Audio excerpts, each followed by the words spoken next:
I can feel it coming on. It's going to be me and Darla are going to be knucking and bucking it out, honey. I can feel it coming on.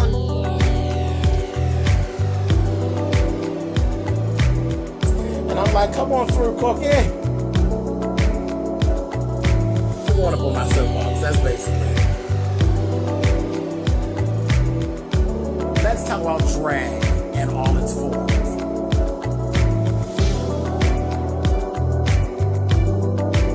What,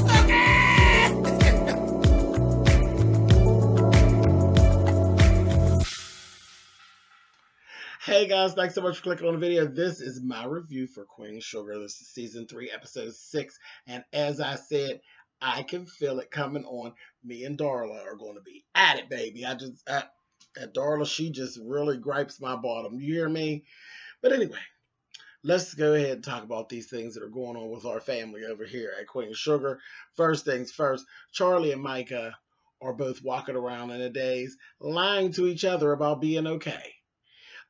Micah's not okay, and Charlie's definitely not okay. Not at all. Neither one of them. They're both. And there's no issue about not being okay. Davis is ridiculous. Davis is ridiculous. Davis has been ridiculous, and it's all just starting to come out how ridiculous he's actually been over the years. So, yeah, like, who even expects you to be okay?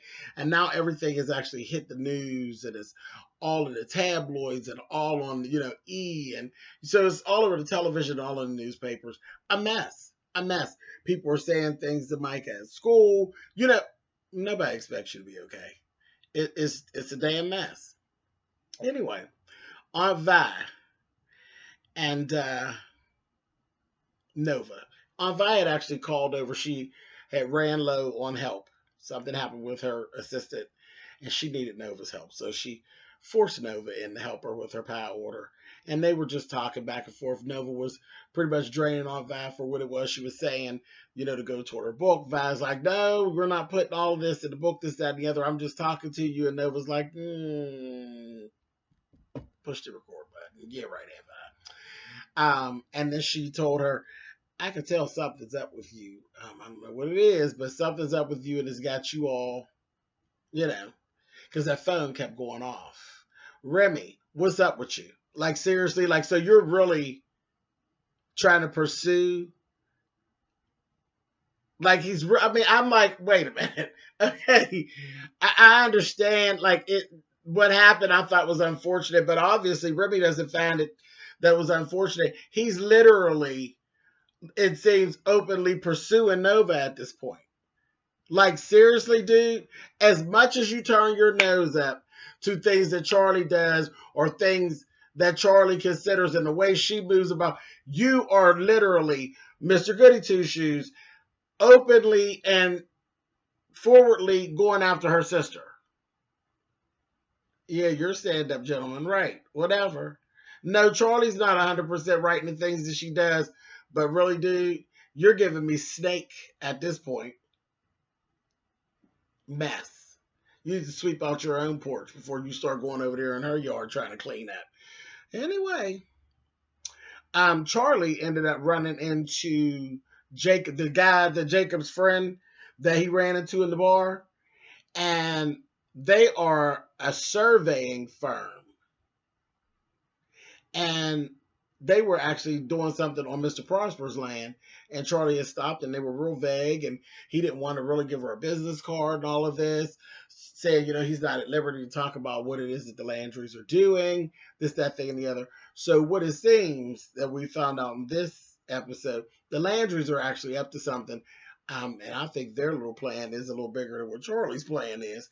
And this is a good thing that she's where she is, because I guess she's going to have an upper hand on them for the most part, and she's going to be able to infiltrate maybe, or sidetrack what it is they're trying to do as soon as she figures it all out. But they definitely got some bullshit in the works. Definitely. They are really on some stuff. And it's making me look at Jacob different, because I did like Jacob Boudreaux. I started to take a liking to Jacob. But Jacob, I don't know about you. I got my good old eye on you, Jacob. But anyway, I don't know. He's falling into my don't like category. He's gonna be over there with Darla in a minute. Um, Blue and Darla. So she started going down to the school and stuff, and she's starting to find out some of the problems that are actually going on with Blue in school, behavior wise, and that kind of thing. Um, and we're continuing on with this thing where I see that Blue's a little too loose. He's the baby. He's been the baby around a bunch of grown-ups for a very long time, and he's a little too grown.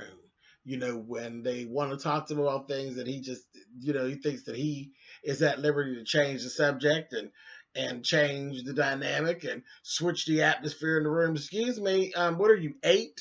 Sit your ass down, Blue. And just as it goes on, I'm like, Blue needs a good ass whooping. But I've said that all this season, like, I feel sorry for him for some of the stuff he's going through, but he needs his ass whooped because he's a bit too much. He's a bit too much. And I've seen this before, where nobody has really badmouthed Darla in his presence. And he thinks that bitch is the end all be all. And she's a hot ass mess. And he pretty much, is kind of with everybody else. Seen it, done it.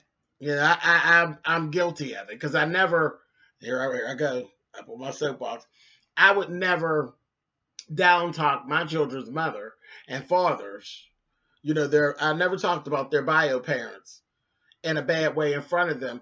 And in the long run, it really did come to a point where they think that their bio parents are everything.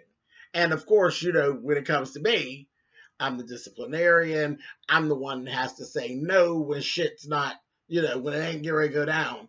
So I get the bad on top of that, where they think that these goons are actually these fabulous people. So I understand it, but it is what it is.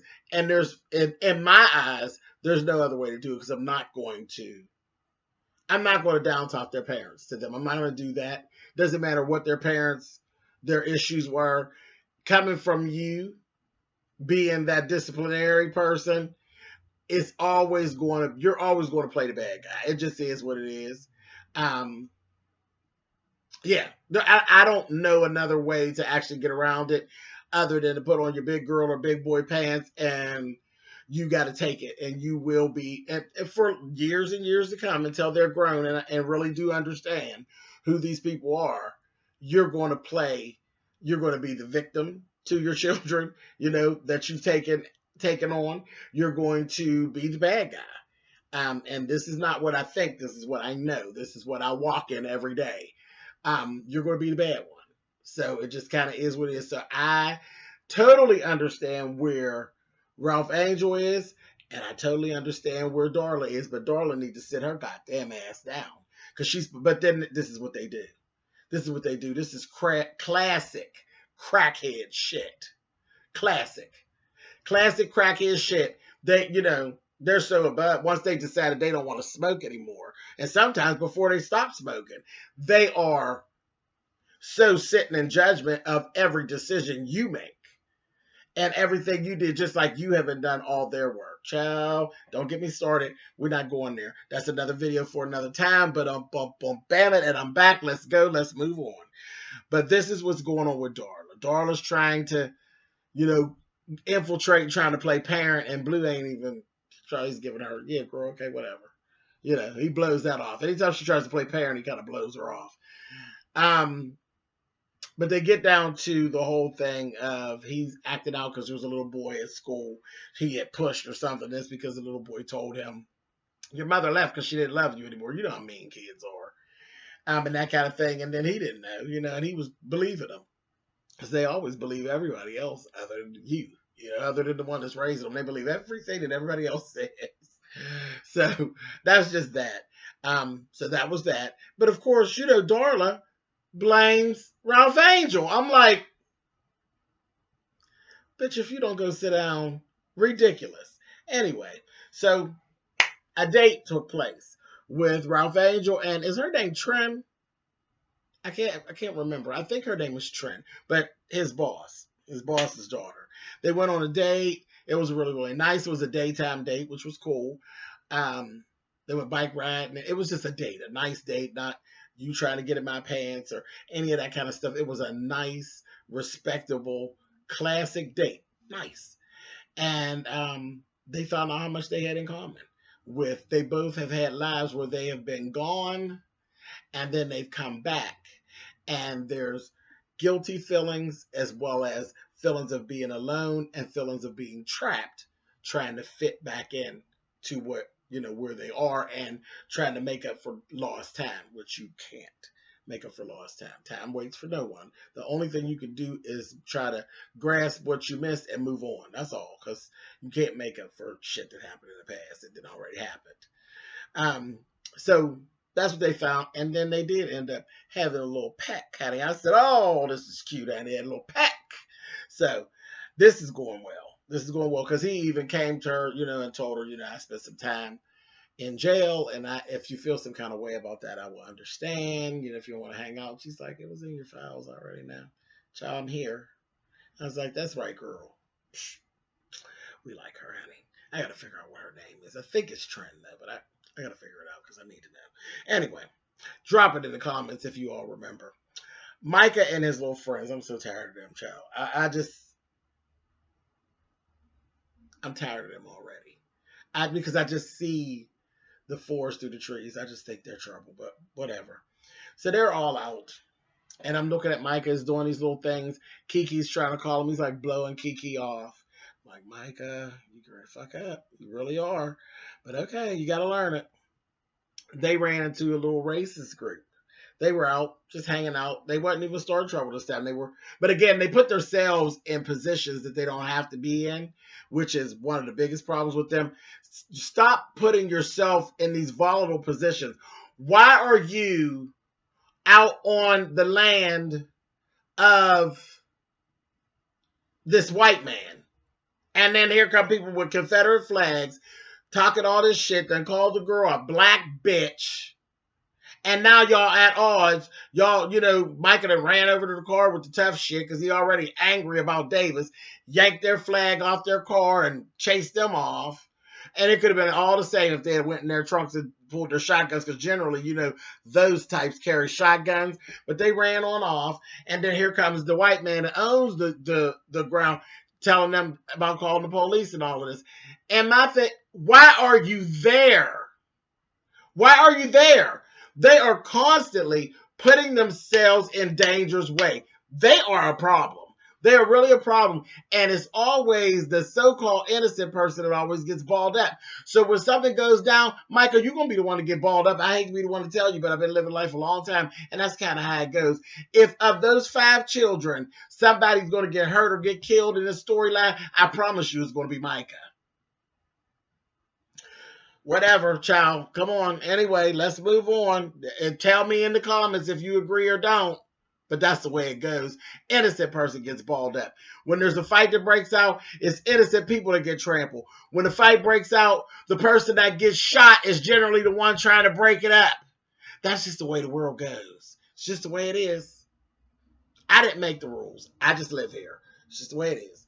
Anyway, something better. Let's move on to something more positive. Aunt Violet went over to have dinner at the home of the store owner that does the large orders for her pies with his wife, and they were really nice. They were actually having pie, and they're sitting there, and he tells Vi, you remind me of my mother, and she's like, I am not that much older than you, boo. And he's like, no, not like that. Your drive and your vision and all of that. And he said, and I want to do something for you that I wasn't able to do for my mother, which is I want to invest in you. And I want to take you to the next level, and have you where your pies are in all the stores. I want to go big with this. And if you say yes, I can get my lawyers onto the plans and stuff right away. And I promise you everything will be very fair and all of that. Well, I don't think he knows. She got something she'll know that is fair or not because she got Charlie. So you ain't going to be able to get over on her dude, which I don't think he is. I think he's very genuine, him and his wife. And because they've actually they talked to her about how they built their business and everything. He was saying how his wife, he was just doing small fries until his wife came along and she got everything really the way that it should be. And they're like a great team. So I trust them for whatever reason. They came across very, very genuine, and I do trust them. Now, where the problem is going to come in is that this is kind of what Hollywood wanted to do, but you wouldn't take his money. She told them yes. I said, oh my lord, this is going to be a problem. It's going to be a problem because, well, one, they already in the business. Okay, they're already in the business, so they don't need a learning curve because they're already in the business and they have the money. Hollywood doesn't know the business, but he has the money, and he would need a learning curve, and he'd have to find somebody that knows, and they probably would have to fall on their face a few times before it gets, that kind of thing. I understand that, but you old country boy, this is gonna be a problem. Stay tuned, it's gonna be a problem. But anyway, that's that. Nova goes to see Charlie. She's found out everything that's going on. She's already battling with these feelings about the whole thing with Remy. But she went to go see Charlie to console Charlie. Charlie was on her way back from her private investigator check that she got working. Um, so she's already like in a funk because she just got done talking about her stuff with her because she's saying everything and she talked to Charlie. Charlie feels comfortable with her and they talked. So she was already fed up with it and didn't really want to talk about it anymore. Then found out that there's more shit going on with the Landrys. But she just blew Nova off, and it was just kind of bad. I think she was kind of angry because she's angry at all of them because she couldn't get to any of them when she really needed them. She couldn't get to them, and you know that feeling of I do everything for everybody, and then when I need somebody, nobody's around. So she's kind of in that. It's just unfortunate, but she blew Nova off, so Nova just kind of and she went on. She thought, I don't need you right now. Nova don't even know what her issue is, but she went on. And I'm like, Nova, don't use that against the feelings that you're having. You need to leave Remy alone. But whatever. We know Nova. You're just like your mother. And from in the past, we've seen your mother was a little slutty. So, whatever.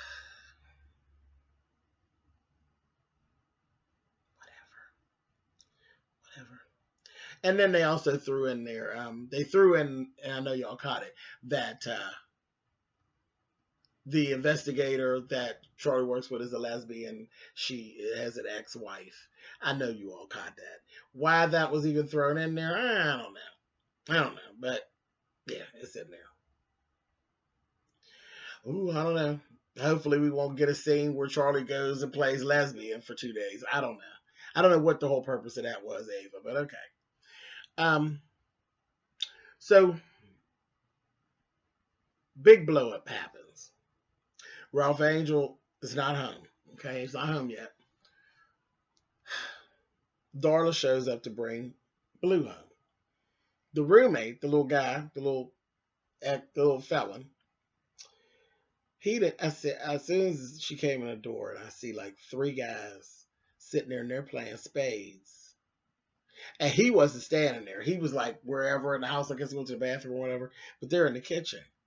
And they're playing spades. And she came in and she's like, who are y'all? And they're like, oh, we're just playing some spades. And then they start arguing. I was like, one of them was cheating. Somebody knocked the beer over and broke it. And Darla cussed their asses out. Now, I was with her with that. She said, hey, y'all need to get out of this house right now. Get out.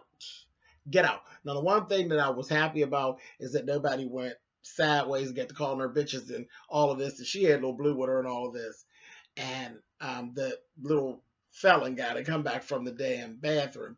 And now he's standing there. And now Ralph Angel's coming in the door. And it's just a whole goddamn scene. Right in front of Darla. Right in front of Blue. I was like, this is not going to be good. And he went to explain. He's like, oh, no, I'm sorry. We were just just playing a little spades. And I'm going to go ahead. I'm going to clean this mess up. I'm really sorry, this, that, and the other. And I'm like, dude, I know good and goddamn well. He gave you the rules of his house. And I know the rules did not include you having 3 friends over. Like it was your house. I know it didn't include that because you couldn't stay with your friends because your friends was sideways. Child, Ralph Angel looked at him, baby, and that face was so tight, honey. I said, oh, shit. I said, here he go, looking like his daddy, and his face was starting. He told him, you gotta go. You gotta go right now. Because see, Ralph Angel was ready to whoop his ass. He was ready to whoop his ass about one, breaking the rules. Two, you got me looking crazy up in here in front of this bitch of a baby's mama that I got. That's the last thing I need is this bitch to have something on me for me to be looking crazy about. And she went right there. She went right there. You're worried about me taking them somewhere and you got them living in there with strangers and strange people. I said, oh, Darla, bitch. You doing too much. But the guy, he didn't get smart. He just was looking all stupid. Like people get themselves in trouble all the time and screw up a good thing. So he had to go. And he left. And I'm sure something's going bad's going to happen to him. And then Ralph Angel will be feeling bad. But don't. Because he fucked it up himself. But anyway, look at me, child. I'm rewriting the script, honey. Whatever. Y'all know what I mean. So him and Darla get started. She tells Blue to go ahead to his room. They get started back and forth. And that's when he told her, he's like, so all your lies and all of this, none of that has to do with anything. Everything that's going on with Blue is all my fault. Your lies and you leaving and all that, none of that ain't got nothing to do with you, right? And they going back and forth, baby. He was telling her ass off. And Blue come back and was like, don't talk to my mommy like that. I was like, he said, ain't nobody tell you to bring your ass out of your room. Take your ass back up in that room, Blue. And he's giving her, no, I want to stay with mommy. And he then went on over there with her. I said, and I'm looking at Ralph Angel because Ralph Angel's like, you do realize I will whoop your motherfucking ass. I said, here's what I was talking about. He over there sat, and I looked at Ralph Angel. Baby, he was so hurt. He was so hurt with Blue standing there. Y'all decided up now everybody against you. You the one that did all the work. You the one that made all the sacrifices. And now you got this little bastard. And I said it. You got this little bastard, ungrateful little bastard that don't realize that he's ungrateful. It's shame, but it is what it is. Got this little ungrateful bastard standing over here with this troublemaking crackhead bitch. And she's standing there all in her shit like she's Miss Goody the fuck two shoes. And to it, I said, Ralph Angel, do you want some advice, boo-boo? Would you like some advice from Mr. James? Give her motherfucking baby to her and put them both out of your motherfucking house. Yeah, I said it. Bye. Bye-bye. Give him to her. Give him to her. See how long it lasts. Bye. And I know he loves them and all that bullshit, but that at this point, Darla would not be playing me like no goddamn game of checkers. Do you understand? I would give her Blue and tell that bitch, Sayonara whore, get on out of here. Take him with you. Bye. He want to be with you anyway. And tell him, I love you. I love you, son. Night-night. Give him to her. And that's where I'm at. Because it's just too much. It's too much. It's too much. She running interference, and she's going to continue to run interference. Give him to her. Goodbye. See ya. Promise you, he'll be back. He'll be back. Because she ain't shit. She got ain't shit written all over her front, back, and sides. Ooh, that thing got on my nerves. Got on my nerves. And I know some of y'all are not going to agree with me, but that's okay. We'll wrestle it out down in their comments. I'm done with this right now. Completely done. I want equal stake in my son's life. Bitch, you don't need no equal stake here. You can have 100%. See you. Bye, y'all. Bye-bye. Night-night. Take care of you, Ralph Angel, and don't worry about it. You don't owe no child support or nothing like that because you ain't got no goddamn kids. Now, go do what she's doing to you. Give it back to her. See how she like it. Fucking mess. Anyway, okay, I'm done because I think I got on my nerves. I can feel beads of sweat on my forehead. I'm gone. I'll talk to y'all next Tuesday. Let's fight it on out down there in the comments because I know some of y'all ain't going to agree with me. But let's get it on. Let's get it on. All right, later, y'all.